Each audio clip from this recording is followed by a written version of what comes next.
जय जिनेंद्र। आज हम एनसीईआरटी 11th चैप्टर 5 में इस बात का अध्ययन करेंगे कि स्वास्थ्य आधारित संरचना और प्रवसन पर व्यय, health infrastructure and expenditure on migration जो है ह्यूमन कैपिटल फॉर्मेशन से के सोर्स क्यों हैं, इसमें क्या आता है।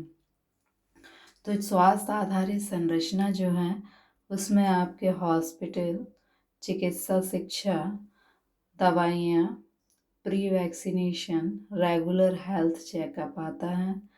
जबकि प्रवसन पर व्यय में, प्रवसन का अर्थ होता है कि आप मान लीजिए जिस स्थान पर रह रहे हैं उस स्थान से किसी दूसरे स्थान पर जाएं, जैसे गांव से शहर में या एक देश से दूसरे देश में।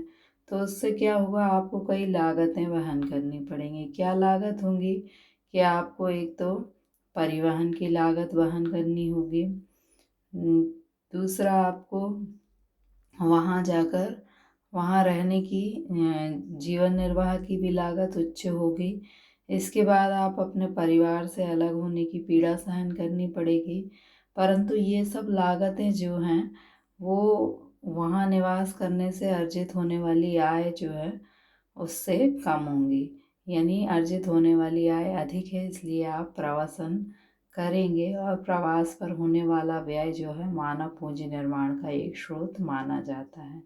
आप एक स्थान से दूसरे स्थान नॉलेज और स्किल ग्रहण करने जाएंगे। क्यों जाएंगे? क्योंकि प्रवास पर होने वाला व्यय जो है उससे प्रवासन से प्राप्त होने वाली आय से कम है, इसलिए आप मानव पूंजी निर्माण के लिए एक स्थान से दूसरे स्थान जाएंगे।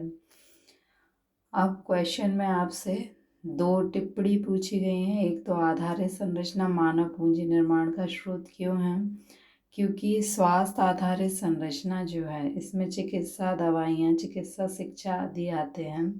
इससे क्या होता है कि व्यक्ति की उत्पादकता अधिक होती है। उत्पादकता अधिक होती है तो इन सुविधाओं पर सरकार ने जो व्यय किया है उससे अधिक उत्पादकता व्यक्ति की बढ़ जाती है। इसलिए स्वास्थ्य आधारित संरचना को पूंजी निर्माण का स्रोत माना जाता है, क्योंकि एक स्वस्थ व्यक्ति एक अस्वस्थ व्यक्ति की अपेक्षा अधिक उत्पादन कर सकता है।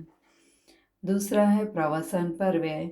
प्रवसन का अर्थ होता है कि आप एक अपने मूल स्थान से अन्य स्थान पर रोजगार की तलाश में जाएं। वहाँ पर जाकर आपकी आय में वृद्धि होगी, परंतु वहाँ आपको क्या कुछ लागतें भी चुकानी पड़ेंगी, जैसे आपको यातायात, रहन सहन की ऊंची लागत, परिवार से अलग रहने की मजबूरी, ये सब आपकी लागतें होंगी। लेकिन जो आपकी लागतें होंगी और वहाँ जाकर जो आपकी आय में वृद्धि हुई है वो आय में वृद्धि अधिक हुई होगी और लागतें कम होंगी। इसलिए आप एक स्थान से दूसरे स्थान जाकर प्रवास करना पसंद करेंगे। और प्रवासन को मानव पूंजी निर्माण का एक स्रोत माना जाता है।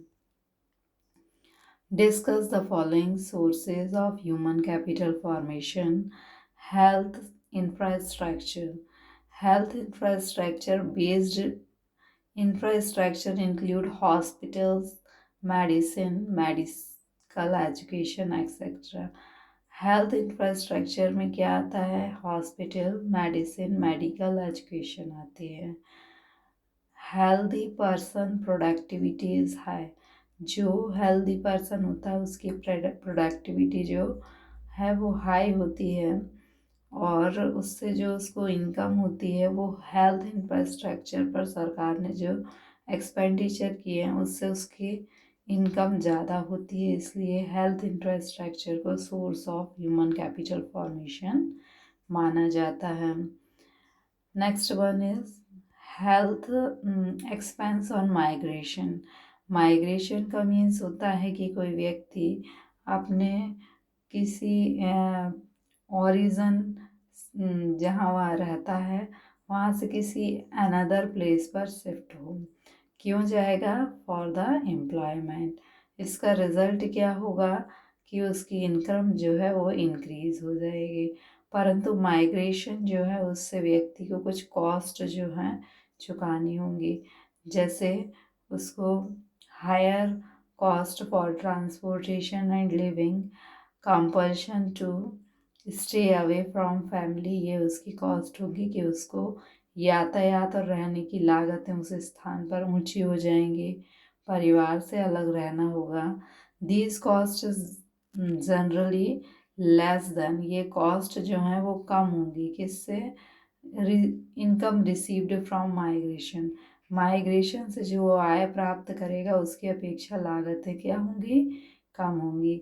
सो expenditure on migration is source of capital, human capital formation.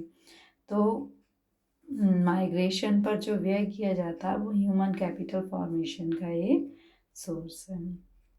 So thank you.